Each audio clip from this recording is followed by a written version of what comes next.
In this guide, I'll show you how to fix can't send friend requests issue on Facebook. Go to your device settings and then scroll down and find App Management, or you can long press on the Facebook app so you can tap on Storage and Cache. Next, clear your Facebook cache. Open the Play Store on your device and search for Facebook. If an update is available, update your Facebook app, and after updating, any bugs should be fixed. Next, open the Facebook app and tap on the three lines in the top right corner. Scroll down and click on Help and Support, and select Report a Problem. Tap on Report a Problem again and choose Don't Include if prompt about including logs.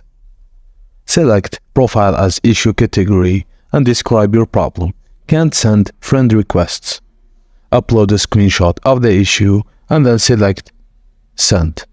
And Facebook support team will review your report and fix the problem as soon as possible. And that's it, guys. Thank you for watching, and please don't forget to like and subscribe for more.